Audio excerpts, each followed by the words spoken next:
नाही, तुमची माहिती चुकीची आहे।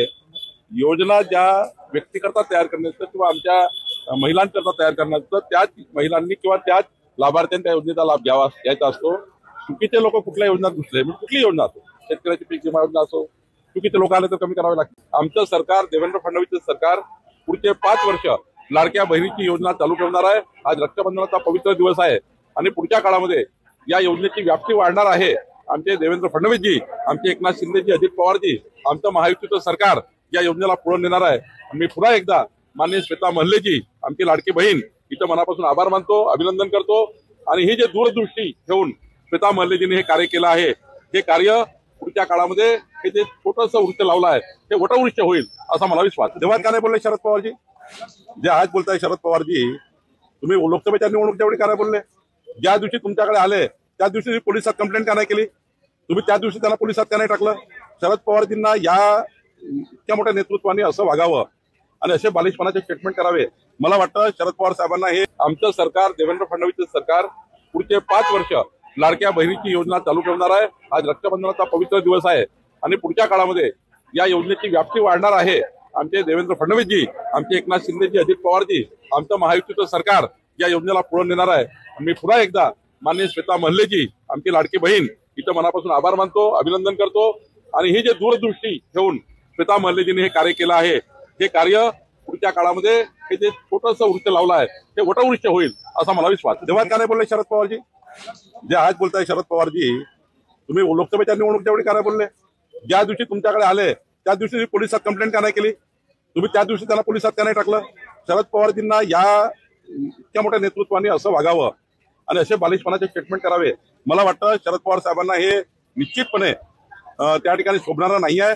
शरद पवार साहेबांनी मग तुमच्याकडे निवडणूक बसणारी पूर्ण या ठिकाणी तुमच्या ताब्यात येणारी यंत्रणा हे जर तुमच्याकडे आली होती आणि तुम्हाला जर त्या यंत्रणेचा वापर करायचा नव्हता, तेव्हाच तुम्ही निवडणूक आयोगाकडे किंवा पोलिसमध्ये कंप्लेंट का केली नाही, पोलिसमध्ये तक्रार का केली नाही? तुम्ही निवडणूक हरल्यावर आणि तुमच्या आता तुमच्या पार्ट्यात कोणी राहायला तयार नाही आणि तुमचं पूर्ण नेतृत्व उद्ध्वस्त होत आहे आणि तुमच्या नेतृत्वाला कोणी मानायला तयार नाही, म्हणून या ठिकाणी असे बालिशपणाचे स्टेटमेंट करणं चालू आहे। मी कालही सांगितलं, आजही सांगतो, आता राजकीय पक्षाचा काही दिवस आज रक्षाबंधन आहे, पण राहुल गांधी वारंवार मतदाराचा अपमान करताय।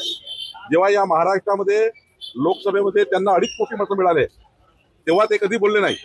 लोकसभेच्या वेळी 31 सीट निवडून बोलले नाही आणि प्रत्येक मतदार यादीच्या वेळी मतदारांना यादीवर ऑब्जेक्शन घेण्याचे दिवस असतात। तुमच्या प्रत्येक बूथवर काँग्रेस किंवा सर्वच पक्षाकरता एक बूथ लेवल एजंट असतो, त्यांनी ऑब्जेक्शन घ्यायचं असतं। तुम्ही कुठलं ऑब्जेक्शन घेतलं नाही? मतदार यादीवर ऑब्जेक्शन घेतलं नाही, मशीन सील करताना ऑब्जेक्शन घेतलं नाही, जेव्हा मशीन सील होतं मतदानाची तेव्हा ऑब्जेक्शन घेतले नाही। आता मात्र मतदाराचा अपमान करताय तुम्ही निवडणूक हारल्यामुळं। आताही माझी गॅरंटी त्यांना आव्हान आहे, चिखलीमधनं अजून एक निवडणूक आहे डिसेंबरमध्ये, नगरपालिका, महानगरपालिका, जिल्हा परिषदमध्ये। उद्या ते म्हणतील की बोगस मतदानामुळे हारलं, उद्या ते म्हणतील की आम्ही त्या ठिकाणी बोगस मतदान झालं किंवा मतदारही चुकीची आहे। माझं आव्हान आहे की महाराष्ट्रामध्ये महायुती 51% मतं घेऊन जिंकणार आहे।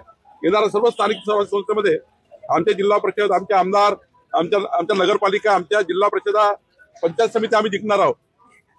सर्व निवडणुका महायुती जिंकणार आहे। उद्या राहुल गांधीने हे म्हणू नये की मतदाराची बोगस होती, आताच मतदाराची चेक करून घ्या, म्हणजे उद्या हे म्हणाला खूप नको आहे की तुमची मतदारही चुकली होती म्हणून तुम्ही निवडणुका जिंकल्या। राहुल गांधी महाराष्ट्रात, देशात सर्वच निवडणुका हरणार असल्यामुळं आणि काँग्रेस पार्टीला महाराष्ट्रामध्ये सर्व सोडून चालल्यामुळं, जालन्यातनं कैलास गोरंट्याल सोडून गेले, धुळ्यामधनं कुणाल पाटील सोडून गेले, पुण्यामधनं संग्राम जगताप सोडून गेले, अनंतराव चोपटे सोडून गेले, या ठिकाणी परभणीमधनं सुरेश वरपुडकर सोडून गेले आणि विदर्भात तर इतका मोठा स्फोट होणार आहे की काँग्रेस पार्टी ही एकही नेता काँग्रेस पार्टीत राहायला तयार नाही। हे जे स्फोट काँग्रेस पार्टी होत आहे, ही काँग्रेस पार्टी सांभाळून ठेवण्याकरता कार्यकर्त्याची पळापळ म्हटल्यामुळं आणि राहुल गांधींना कुठलंही या देशाच्या विकासाचं व्हिजन नसल्यामुळं, राहुल गांधीला या देशाच्या विकासाची नाडीच कळली नाही आणि म्हणून काँग्रेस पार्टी लोक सोडून चालले की पार्टी थांबवण्याकरता राहुल गांधी मतदारांवर आक्षेप घेत आहे, मतदारावर आक्षेप घेत आहे आणि मतदार राजाचा अपमान करताय। राहुल गांधी यानंतर असाच अपमान करत राहील या देशामध्ये मतदाराचा, तर काँग्रेस पार्टी शून्य झाल्याशिवाय राहणार नाही। मग राहुल गांधी पडले का नाही? पोलीस केस का केली नाही? सीबीआय मध्ये त्या ठिकाणी तक्रार का केली नाही? या देशामध्ये त्या यंत्रणाकडे तक्रार केली का केली नाही? निवडणूक आयोगाकडे का तक्रार केली नाही? तुम्ही तक्रार तुमच्याकडे कुणी मला एकच सांगायचं आहे, काहीतरी चुकीचा नरेटिव्ह.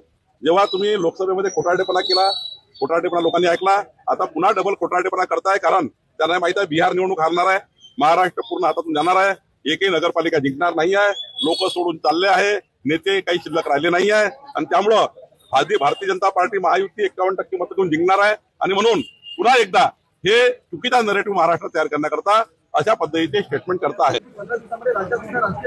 प्रकाश जावडेकरला विचारा, मला माहिती. हा पर्याय निवडणूक आयोग या ठिकाणी पुढच्या काळात करणारच आहे आणि पहिलेही केलाय. शेवटी निवडणूक आयोग हा वारंवार आपापल्या पुढच्या सुधारणेमध्ये करत असतो. त्यामुळे निवडणूक आयोगाचा प्रश्न आहे. राहुल गांधींनी उत्तर द्यायला हवं, मात्र भाजप उत्तर देत असं विरोधच नाही. अरे बाबा, राहुल गांधीला जर मी आता निवडणूक आयोगाचं उत्तर देत असलो तर मला निवडणूक आयोगाचा वकील मी आहे. 50 वेळा निवडणूक आयोगाने त्यांना उत्तर दिलाय. पण खोटारडेपणाच खरा ठरलाय ना, त्यांच्या पार्टी ठरलाय या विषयावरच जायचं आहे, या विषयावरच रोज बोलायचं आहे. रोज बोललं रेटून बोललं, खोटं बोललं, रोज बोला, रेटून बोला, खोटं बोला. लोकांना खरं वाटतं एखादी गोष्ट रोज बोललाय. सीताताई मध्ये एखादी गोष्ट रोज बोलल्या, मी एखादी गोष्ट रोज बोलली. खोटा बोला, रेटून बोला या त्यांनी स्वीकारलेला आहे. आणि त्यामुळे त्यांना थोडं यश मिळालं लोकसभेमध्ये. खोटं बोला, रेटून बोला, खोटं बोला, रेटून बोला. संविधान बदलणार आहे, मोदीजी बदलणार आहे. लोकांना माहित झालं खोटारडेपणा आहे. आता काही लोक झास्यामध्ये येणार नाही आणि पुढच्या सर्व महाराष्ट्राच्या निवडणुका 51% मतं घेऊन आम्ही जिंकणार आहोत. शरद पवार म्हणतात की एकनाथ शिंदे यांना मी चांगलं ओळखतो, त्याचा पुढचा रस्ता कसा असेल लवकरच. एकनाथ शिंदे साहेब आमचे महत्वाचे नेते आहेत आणि एकनाथ शिंदेजींना आमचे ते या महायुतीमध्ये मोठे नेते आहेत. त्यामुळे एकनाथ शिंदेजी आम्हाला माहिती आहे. पवार साहेबांनी आता आपली महाविकास आघाडी त्यांनी आपल्या महाविकास आघाडी. तर भाजप प्रदेशाध्यक्ष चंद्रशेखर बावनकुळे यांनी राहुल गांधीवर थेट निशाणा साधला आहे.